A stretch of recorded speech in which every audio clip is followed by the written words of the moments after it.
The play-in is done. The Heat will just never die. The Pelicans will just never, ever lose to the Sacramento Kings. The playoff field is set. Can any of these play-in teams make a run? We'll get to all that today on a bonus weekend. Locked On NBA. Let's hop right in.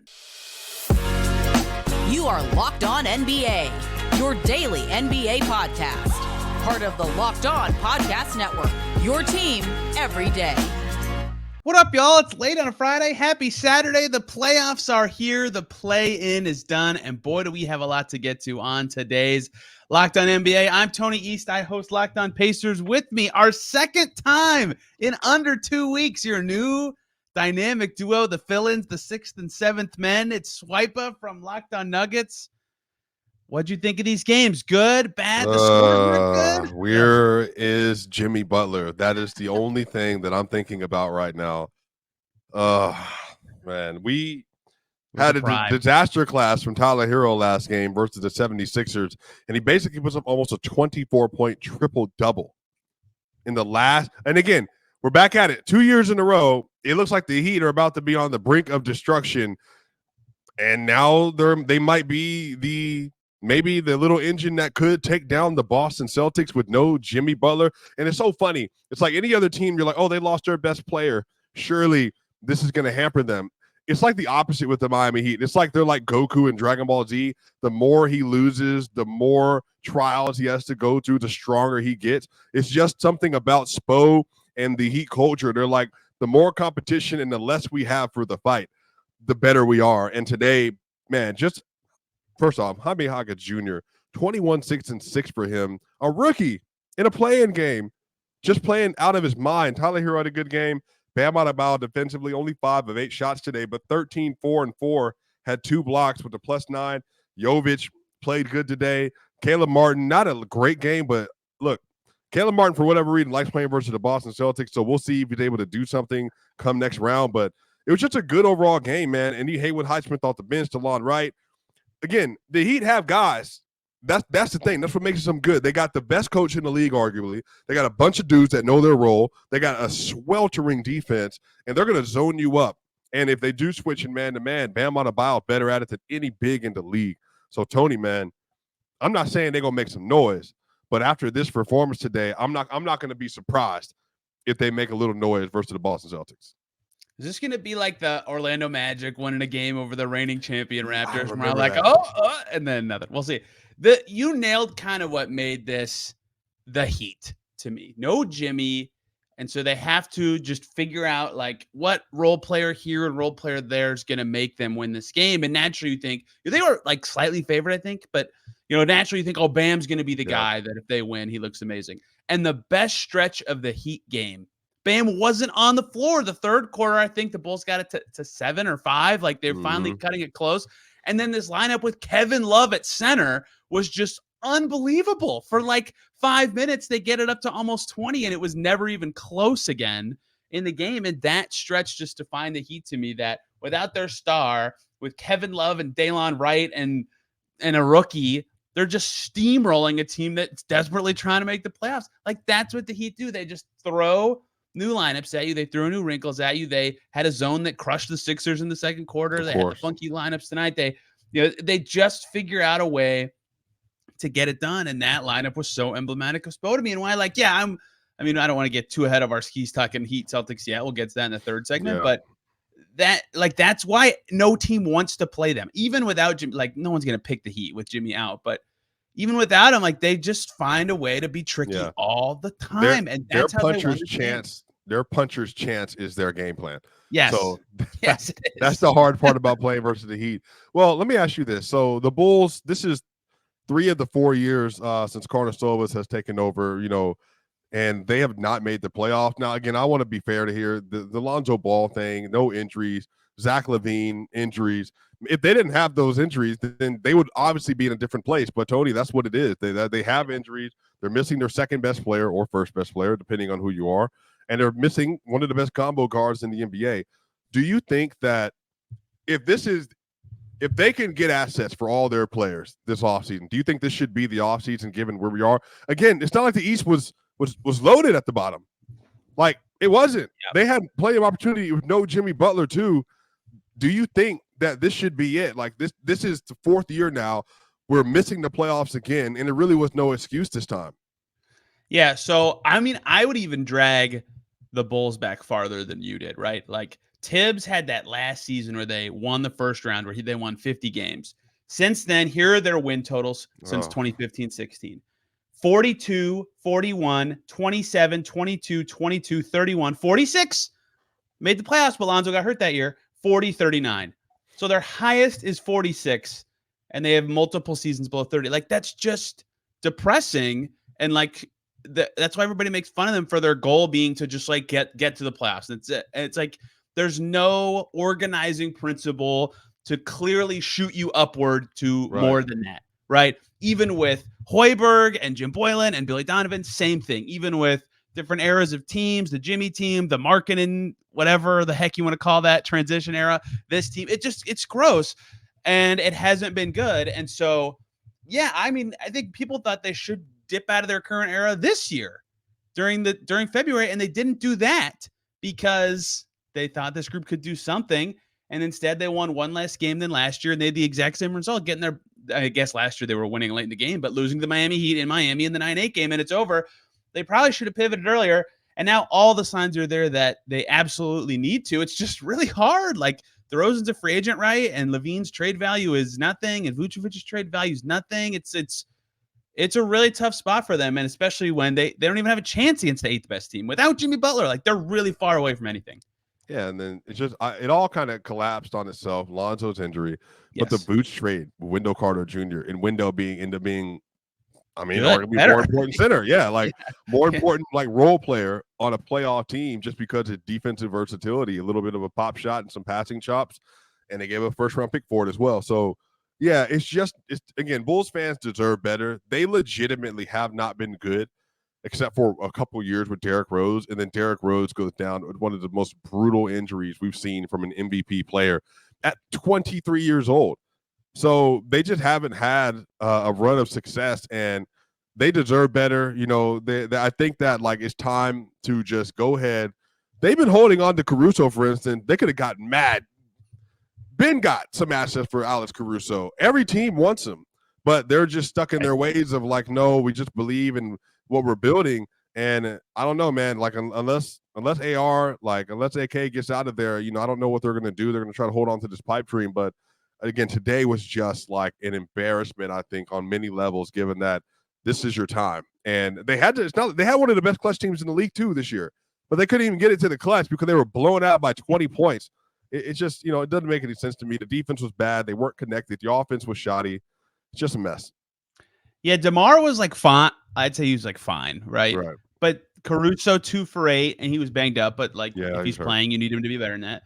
Io 3 for 15 in this game. Like, that won't cut it. Kobe White, who got them here by being amazing in the last game, wasn't nearly as good, right? Like, they just got nothing from basically every other starter in this game. Vooch was good on the boards. That's it. Like, and that's kind of what their team is, right? They can disrupt some stuff with their defense, but the Heat were ready for that strategy. They were cutting all over him. Jaime Jaquez was just like randomly running to the basket on half the possessions and was wide open for these easy dump in passes. Like, it was the perfect like summation of both of these teams to me, right?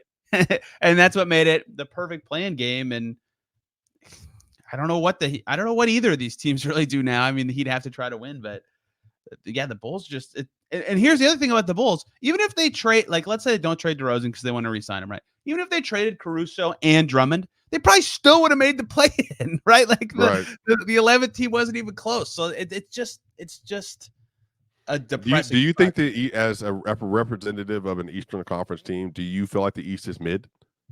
It's a pretty bad year. I mean, obviously the bottom of the conference props up a lot of it too, because these teams can just steamroll these crummy teams all year. Right. Yeah, a little bit. You know, it's kind of a weird, like, half the teams are in their first year of transitioning upward, and the other half were like teetering down, and then there's the Celtics who are just amazing. So next year, I think it'll be better because those ascending teams will keep ascending. But yeah, I think the West was similar last year, right? The West had a lot of these teams in their first year of coming up and their last year of coming down, and the Nuggets were the Celtics, just like, we're better than all of you. You know, that's kind of what the East feels like to me this year, and the West is way better this year. But yeah, the Bulls need to do something drastic because this was pathetic. The Heat heated all over them. Right. Yeah. All right. So we'll see. we'll move to the West before talking a little bit of Heat Celtics at the end of this. Before we jump all over the Zionless Pelicans dominance,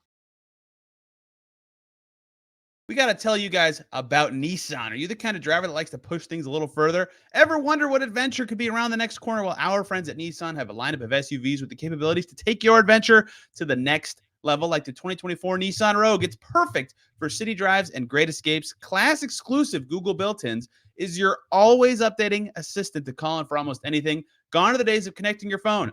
Google Assistant, Google Maps, and Google Play Store are built right into the 12.3-inch HD touchscreen infotainment system, and the 2024 Rogue is the perfect mid-size crossover for your next adventure. Plus, they have the Nissan Pathfinder and the Nissan Armada. The 2024 Pathfinder has room for up to 8. That's a lot. Expansive cargo capacity and advanced available 4x4 capabilities with 284 horsepower and up to 6,000 pounds of towing. When adventure calls, the Pathfinder is there to answer. Take the Nissan Rogue, Nissan Pathfinder, or Nissan Armada and go out and find your next big adventure. Shop now at nissanusa.com.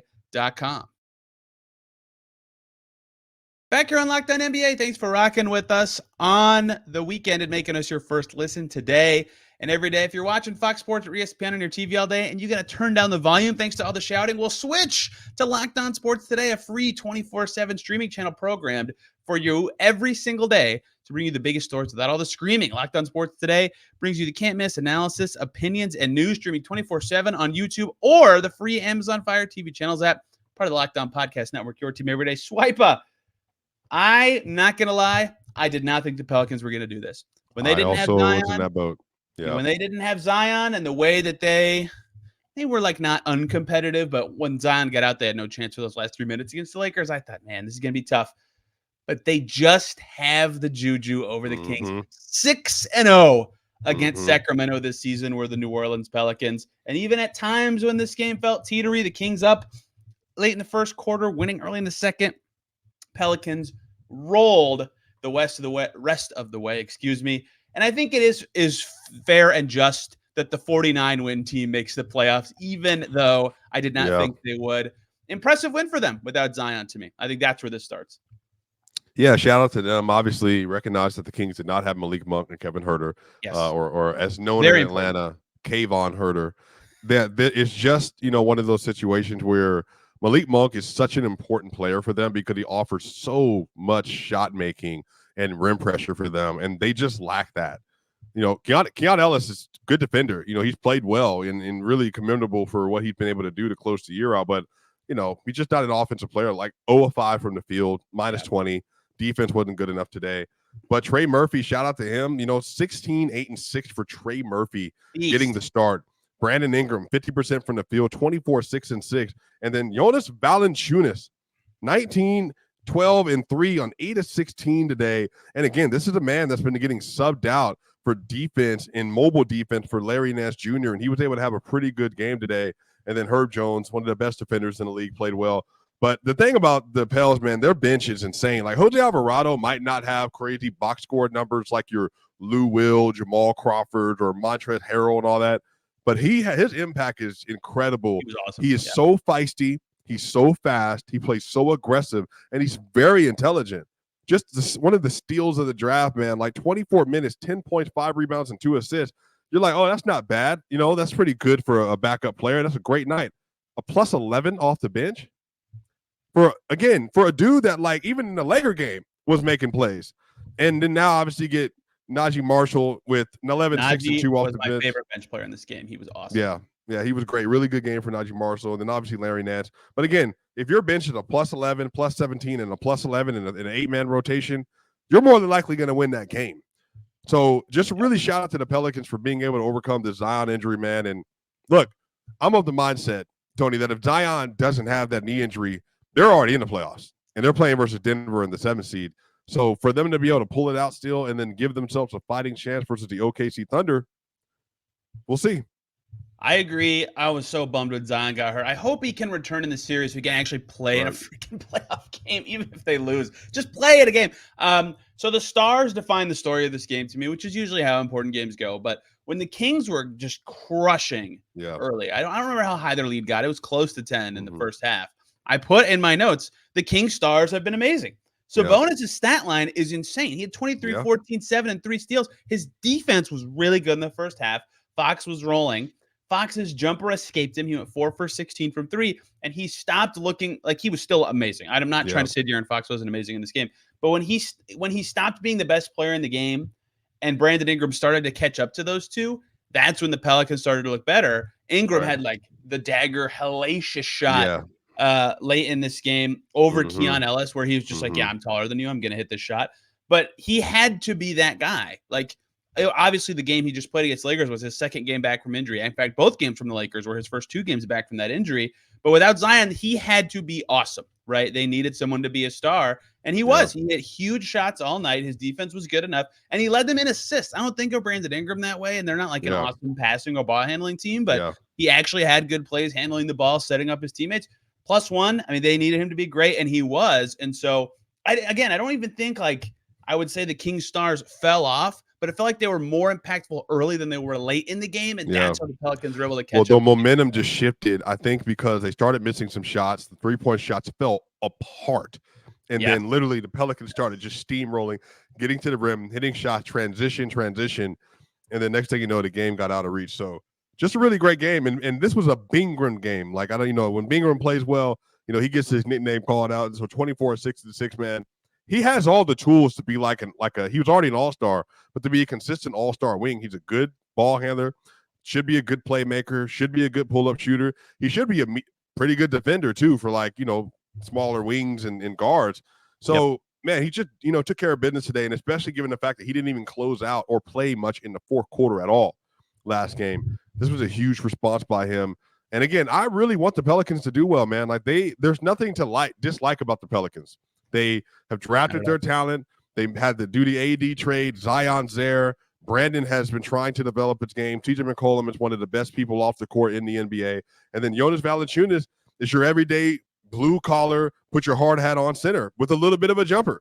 So they just have a lot of pieces, man. And honestly, another shout out to Willie Gay. I think people don't really realize the amount of injuries he's dealt with over the last 3 seasons. And he's had them competitive every single year. And since January, they were basically a top 8 team on both sides of the ball. And then they just had this crazy luck towards the end of the season that kind of put them back down, and they ended up losing to the Lakers. Obviously got into the play-in. So it's just a really solid performance for them. Shout out to Willie Gay. I just think everybody on that roster, man, or Willie Green rather, everybody on that roster, man, I just think they stepped up and did what they were supposed to do. And I'm excited for them, man. Again, people are not going to give them a lot of credit going to the first round of the playoffs, but look, hey, you get one in Oklahoma City, you know that you don't know. And on top of that, they're young too.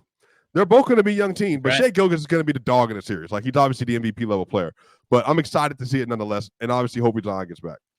Let's close out the Kings really quick. My last notes from this game: 1, you nailed it. I thought Valanciunas was unbelievable. Just a beast in this game. 2, a big swing in this game we haven't mentioned yet. Keegan Murray got hurt. Yeah. And I can't remember if the Kings were ahead, if it was like tied then. And he came back and kept playing, but he wasn't as good. Mm-hmm. And his shooting is so valuable for them. And this game was like a 6-point game going into the fourth quarter without him making shots and Fox. I think the Kings started the fourth quarter 1 for 11. And that just buried them, right? The Pelicans rolled from that the rest of the way because the Kings kind of like surged at the end. It made it a little interesting. And so that start to the fourth was brutal. They were down 20. They were down 20 with like 3 minutes left, and they came back and down 7. Only lost by 7. So the Kings, I'm going to read you their rotation from game 7 of their Warriors loss last year, and then I'll explain why I'm reading it to you. It was Keegan Murray, Harrison Barnes, Domantas Sabonis, De'Aaron Fox, Kevin Huerter, Malik Monk, Terrence Davis, and Trey Lyles. Huerter, and Monk obviously hurt, but basically the same as what you saw in this planned game today with Keon Ellis and Davion Mitchell in, right? So they ran with the continuity strategy after an awesome season last year where they got third, and a lot of other teams kind of caught up to them. I get why they did what they did. Injuries burned them more than anything down the stretch. But what do they do now? Because this, as it stands with the continuity they have, clearly they need more, to me, to take that next step, because the West is going to be even better next year. I think they got to kind of stick to the grind. You don't want to overshoot. Like last year, I think they did way more than anybody else thought. And even internally, they were a top 3 seed in the Western Conference last year. If Fox doesn't get hurt, they might beat the Warriors. Maybe. I think inexperience killed them. But you got the unanimous coach of the year. Yeah, Like right. they don't honestly. I think they should just kind of like keep drafting, keep developing. Next year, maybe they can re-sign, Malik Monk. He's going to get a bag this offseason. But I think you just need to continue to go along with the process and see if you can continue to develop your talent. If you can swing a trade for like a player that fits your timeline, then do it. But I don't think they need to sell their future trying to get to be because they don't have a superstar, and you're not winning. You're not winning in the Western Conference if you don't have a superstar on your roster. Yeah, it's tough because they would need a really good 3 or 4 to put next to Keegan Murray, whatever position he could play both. But it's really hard to get that guy and do what you said, right? You'd have to give up a lot of their picks, and they have one going out to Atlanta still now because they're keeping theirs this year. So that it's really hard to find who's going to be available that would fit that bill. If that player doesn't become available, they should be all over it, right? They've got some interesting young stuff and picks to do it. And Fox and Sabonis plus that player would be good enough to do something. You think Keegan Murray's untouchable for you? Yeah. Oh, yeah. Yeah. Because he fits whatever timeline you're on. If you decide to tear down a little bit, he's a great fit. If you keep going great, he's a great fit. But yeah, they've got all their own picks -1. And, Davion Mitchell's interesting. Keon Ellis. I'm not saying they should trade any of these guys, but just like they have young stuff that would at least do something. So they can't do continuity again. That's fine. They figured that out. Injuries derailed their season. That's a sucky way for it to end, but they've got to find some upgrades, I think, in their rotation somehow. Yeah, we'll see. I think that the Western Conference, it's very deep, and if you're healthy, you win, and if you win, you're in the running, and that's kind of what it is. Like last year, they were healthy, they were in the running. This year, they're not healthy, they're not in the running. Memphis last year healthy, we're in the running. This year, Memphis not healthy, not in the running. And then eventually, like old heads, Lakers and Suns are always trying to make this bout kind of as the season goes along to get into the standings. But yeah, man, it's just the Western Conference is no joke. But I do hope that front office is what they're seeing right now. Look, you got Jokic, Shea, Luka, LeBron, AD. That's kind of running the West, and then Kawhi if he's healthy, and we'll see even status for game 1. Like you got to have one of those guys to really compete. And right now, if they're being honest, they don't in Sabonis and they don't in Fox. So they just need to continue to do the process the right way. We have our playoff field swipe, but can any of these teams that got through the plan actually make a run? We'll talk about that to close this all out. Before we do any of that, though,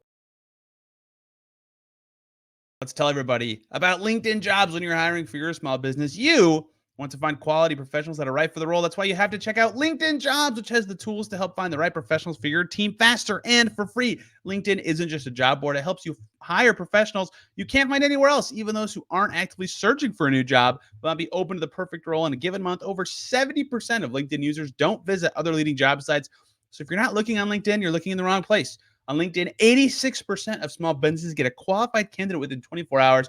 Hire professionals like a professional on LinkedIn who knows that small businesses are wearing a ton of hats, might not have the time or resources to hire, so they make the process easy and intuitive. They just launched a new feature that helps you write job descriptions, making the process even easier and quicker. 2.5 million small businesses use LinkedIn for hiring. You could be next. Post your job for free at linkedin.com/LockedOnNBA. That's linkedin.com/LockedOnNBA to post your job for free. Terms and conditions apply.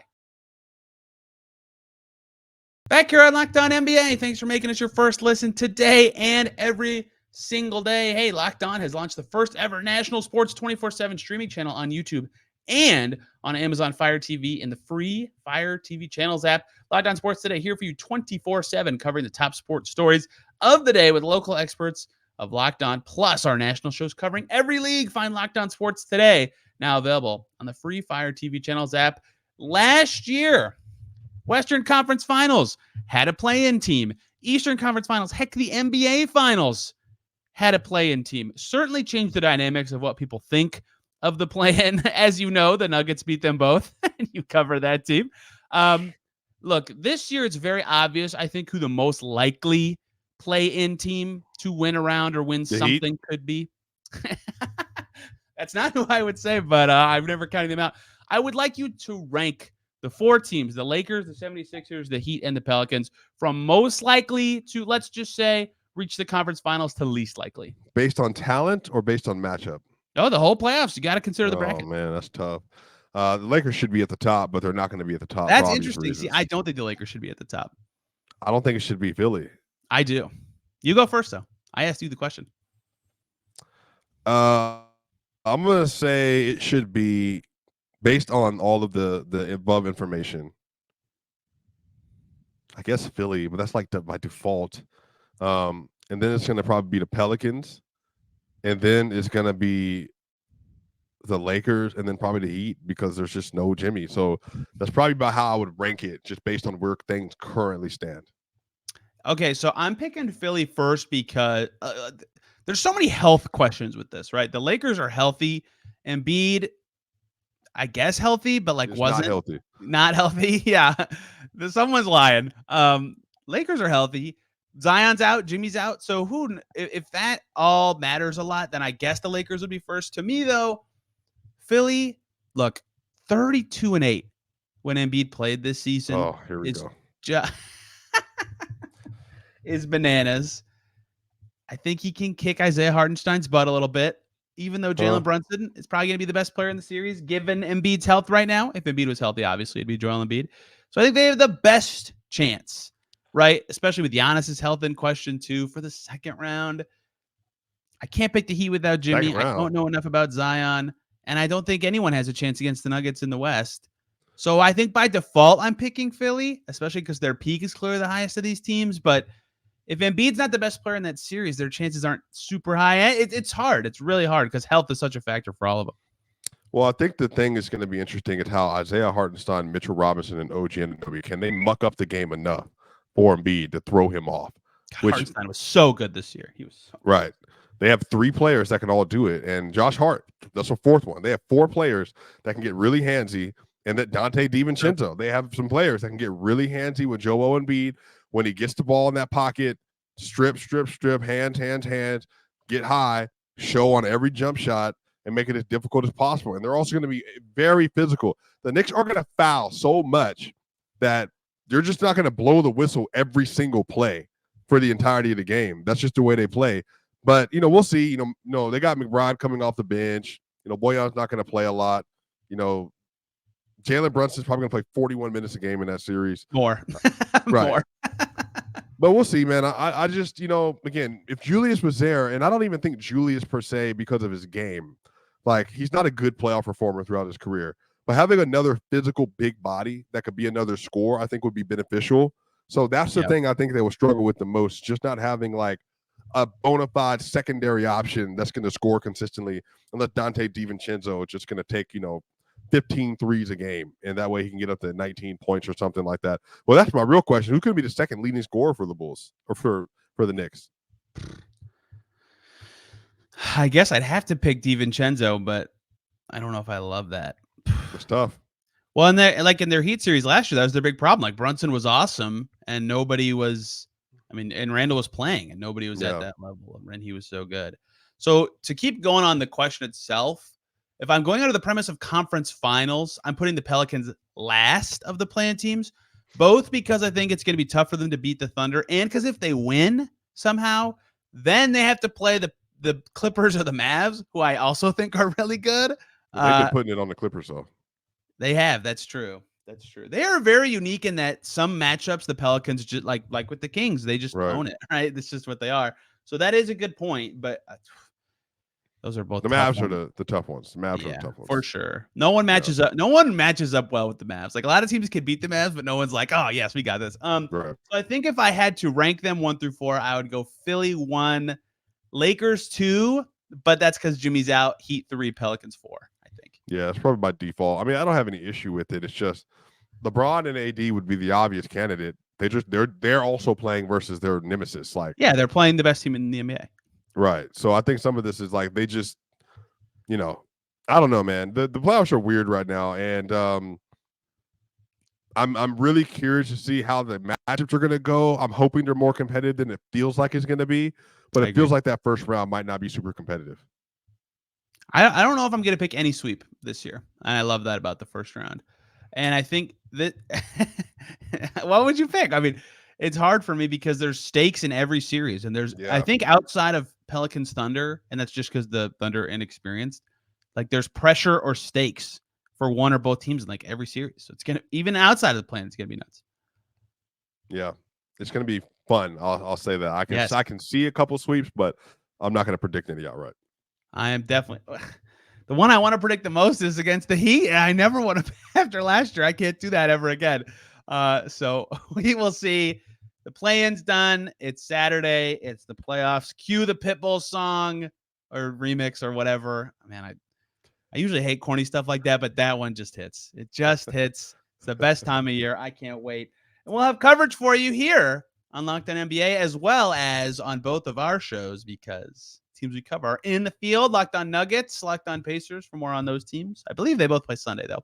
Anyway, lots of fun stuff coming here on the Locked On Podcast Network. The NBA playoffs is here, and you can get all the coverage for your favorite team every single day. Hope you guys enjoyed today's Locked On NBA on this bonus weekend show. Be back soon talking NBA, talking playoffs. Till then, everybody, have a wonderful weekend.